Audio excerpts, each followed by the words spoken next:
Assalomu alaykum simalarim. Eng so'nggi moda. Trenddagi qarsildoq samsachalar retsepti bilan bo'lishaman. Ogohlantiraman, bu juda ham ishtahojar samsa bo'ladi. Tuzli suvga oddiy xamir qoramiz, xamirni mushlab, olti zuvalaga bo'lib olamiz. Xamir biroz tungunigacha margarinni xona haroratda eritib olamiz. Zuvalarimizni ko'rsatilgandek qilib yoyib, orasiga margarin surib taxlab chiqamiz. Xohlasanglar juva yordamida yoysanglar ham bo'ladi. Oxirgi xamirni joylagach, sal kattaroq qilib ochib, ko'rsatilgandek qilib taxlaymiz. Paketga solib 40 daqiqaga sovitishga yuboramiz. Qiyma, piyoz, tuz, murch, zira nachinkamiz tayyor. Biroz qotgan xamirimizni osongina yoyib olamiz. Ko'rsatilgandek to'rtburchak ko'rinishda kesib, qiymamizni joylab olamiz. To'rtburchak xamirdan qanaq qilib 3 burchak samsa to'gish mumkinligini videodan ko'rib bilsanglar bo'ladi. Hamma narsani kichkinasi shirindek, asalligini qaranglar. Tuxum sarig'ini surib, kunjut sepib pishirish uchun pechga yuboramiz. O'quvchilarimga ham yoqqan samsa retsepti tayyor. Retsept yoqqan bo'lsa, notirangizni duo qilishni unutmang. Taomlarning podshosi tushonkani og'izda eriydigan qilib tayyorlashni ko'rsataman. Yog'sizroq mol go'shtini to'rtburchak qilib to'g'rab, qozonga solamiz. Suvning ta'mi muz bilan, go'shtning ta'mi piyoz bilan. Nima dedinglar? Go'sht ustidan piyoz hamda sariyoni joylab, ustidan suv quyamiz. Qozon qopqog'ini yopib 1 soatga o'rtacha olovda qoldiramiz. 1 soatdan keyin qopqoqni ochib, tuz, murch, shakar, chesnok va ozgina uksus solamiz. Yaxshilab aralashtirib, pastroq olovda ustini 1 soatga yopib pishirib olamiz. Qarabsizki, xonani tushonkani hidi tutib ketadi. Har xil garnirlar bilan zo'r ketadi. Gaz plitasi qanaqa deb savol beradigan qizlar video davomida ko'rgan bo'lsanglar, Goodwill gaz plitalarini maza qilib ishladaman. Eng mazali tushonka retsepti tayyor. Retsept yoqqan bo'lsa, notirangizni duo qilishni unutmang. Ushbu shirinlikni tayyorlashga 1 soat vaqtim ketdi desam ishonasizmi? Hech qanday pechu duxovkalarsiz mazali tort tayyorlaymiz. Idishga tuxum, sut, shakar solib aralashtirib, kakao, razrixlitil unni solib aralashtirishda davom etamiz. Tayyor bo'lgan aralashmani 3 ga bo'lib olamiz. Tovani yog'lab, bitta idishdagi massamizni qo'yib, qopqoqni yopamiz. Past olovda 10 daqiqa davomida pishirib olamiz. Shunaqa yumshoq sochni chiqadi. Qolip yordamida chetlarini kesib olamiz. Krem uchun qaymoq, tvorojniy sir, shakar upasini aralashtirib, qattiqni krem hosil qilib, eritilgan shokoladni solib yana mikserlashda davom etamiz. Endi shirinligimizni ketma-ketlikda terib olamiz. Biskvit, krem, biskvit, krem, biskvit. Qolgan krem bilan chetlari tepa qismini tekizlab olib, qaymoq hamda shokoladni eritib, ganashtarlab olamiz. Yuqori qismidan quyib tekizlab chiqamiz. Video olayotganda yuzimni qaranglar-da, voy buni mayinligini deb o'rgan ekanman. Ha, 1 soatda shunaqa mazali yumshoqqina tortimiz tayyor bo'ldi. Retsept yoqqan bo'lsa, notirangizni duo qilishni unutmang.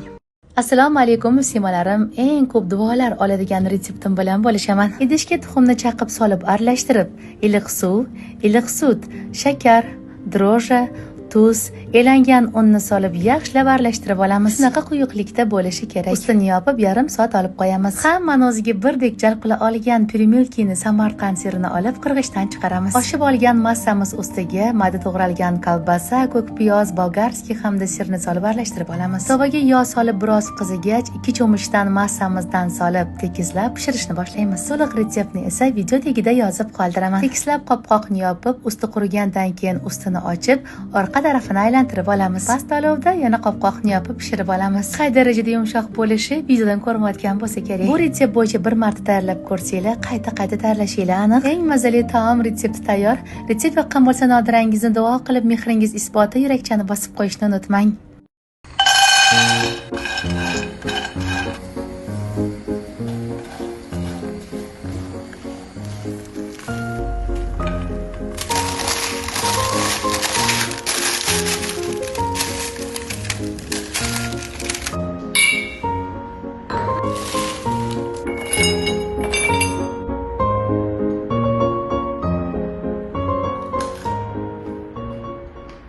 Ko'p o'quvchilarimdan alladushki qilsam orasi berj bo'lib qoladi degan gapni eshitaman. Aynan men retseptimda qilsanglar, ko'rib turganingizdek oralari g'oviy, bardek yumshoqqina bo'lib chiqadi. Alladushki tayyorlashni qattiqni isitishdan boshlaymiz. Isigan qattiq bilan shakarni aralashtirib, shakarni eritib olamiz. Qattiqli massamizga tuxumni chaqamiz, un hamda ichimlik sodasini elakdan o'tkazib solib aralashtirib, maxsus qopchaga massamizni solamiz. Qozonga birozgina o'simlik yog'i solib, ko'rsatilgandek qilib massamizni siqib chiqazib olamiz. Qoshiqlab solsanglar xunuk bo'ladi. Shu uchun maxsus qopchadan foydalaninglar. Bir tarafi qizargach, ikkinchi tarafini aylantirib olamiz. Tovani 1-2 aylantirib oldik. Alladushkilarimiz tayyor. Tayyor bo'lgan alladushkilarni tvorojniy sir bilan yesanglar, yanada unutilmas ta'mni his qilasizlar. Eng ishonchli alladushki retsepti tayyor. Retsept yoqqan bo'lsa, notirangizni duo qilib, mehringiz isboti yurakchani bosib qo'yishni unutmang. Siz hali hech qayerda ko'rmagan qaymoqli, mazali, qip-qizil bo'lib chiqadigan birinchi retsepti bilan bo'lishaman. Buning uchun bizga yog'liroq sut kerak bo'ladi. Birinchi bo'lib sutni yarmini qizdirishdan boshlaymiz. Idishga tuxumni chaqib aralashtirib, sovuqroq sutimizni quyib aralashtiramiz. Ketidan qaynoqqina bo'lib turgan sutni quyamiz. Bir qoshiq to'la mazali qaymoqdan solamiz. Aynan mana shu qaymoq bilinchik ta'mini 100% o'zgartirib yuboradi. Tuz, ichimlik sodasi, un solib yaxshilab aralashtiramiz. Eng so'nggi qismida esa o'simlik yog'i solib yaxshilab aralashtirib, elakdan o'tkazamiz. Shunda bilinchik yanada mayin bo'lib pishadi. Tavani qizdirib, bilinchiklarni pishirishga boshlaymiz. Qizigan tovada bilinchik teshik-teshik bo'lib chiqadi. Nachinkasi uchun tovaga yog' solib, piyoz hamda qiymani tuz sepib qovurib oldim. Eng mazali nachinka shu bo'lsa kerak. Tayyor bo'lgan bilinchiklarga bir qoshiqdan solib, ko'rsatilgandek qilib o'rab olamiz. Qaymoq ta'mli mazali bilinchik oralariga sariyog' surishga ham hojat yo'q. Hattoki nachinkasiz yesanglar ham shunaqa mazali bo'ladi, ta'mi og'iz yerida qoladi. Voy pazanda muslimalarim, retseptni saqlab oling. Retsept yoqqan bo'lsa, Nodirangizni duo qilib, mehringiz isboti yurakchani bosib qo'yishni unutmang. Bugun sizga qishlog'imni choyxona palovini qaqirimlari bilan tayyorlab ko'rsatmoqchiman. Katta yig'inlarga qilsanglar ham bo'ladi. Bu retseptdan keyin mani oshim o'xshamaydi deganlarni ham oshi zo'r chiqadi. Oshimizni dumbani jiza qilishdan boshlaymiz. Ajralgan yog' ustidan o'simlik yog'i solib, ilikli suyak solamiz. Shu orada guruchga tuz solib, iliq suv bilan ovutib qo'yamiz. Suyak ustidan piyozni solib qovurib, qo'y koreykasidan solamiz. Chiroyli bo'lib qovurilgach, to'g'ralgan sabzini solamiz. Sabzi ham biroz qovurilgach, to'g'ralgan mol go'shtini solamiz. Ustidan tuzni sepib, yaxshilab aylantirib qovurib olamiz. Zirvagimiz pishgunicha suv solib qaynatib qo'yamiz. Vodiy oshi qalampirsiz bo'lmaydi. Chesnok va qalampir solamiz. Zirvagimiz tayyor bo'ldi.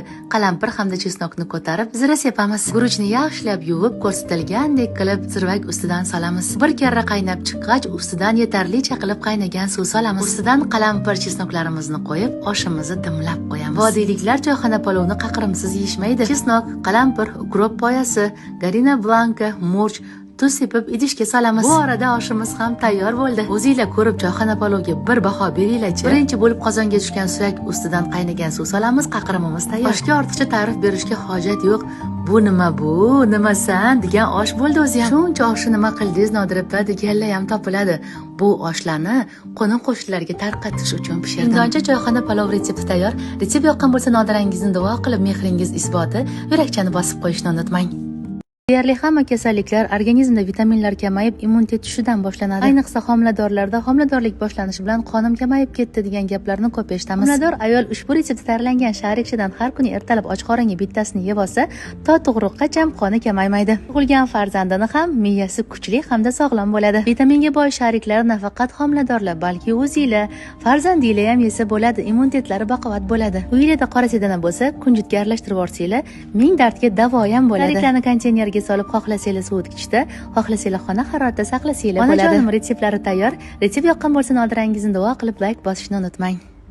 Avvallar blogimda har kuni ertalabdan turli xil nonushtalar retseptini joylab borardim. Shu uchun ham ko'pchilik meni nonushtalarimdan eslashadi. Sir, ko'k piyoz, asl barakaning mazali kapchoniy kolbasasi, tuxumni chaqib solib aralashtirib olamiz. Lavashni qirqib nachinkamizdan bir qoshiqdan solib ko'rsatilgandek qilib konver shaklida bo'kib olamiz. Ochilib ketmasligi uchun eng so'nggi tomonini tuxum surtib yopishtirib olamiz. Alohida idishga tuxum chaqib aralashtirib, ikkala tarafini tuxumga belab, o'rtacha qizib turgan tovada qovurishni boshlaymiz. Ichiga solingan tuxum hisobiga yostiqchalarimiz ishib chiqadi. Eng mazali, to'yimli, katta-yu kichikka birdek yoqadigan mazali nonushta retsepti tayyor. Retsept yoqqan bo'lsa Nodirangizni duo qilishni unutmang.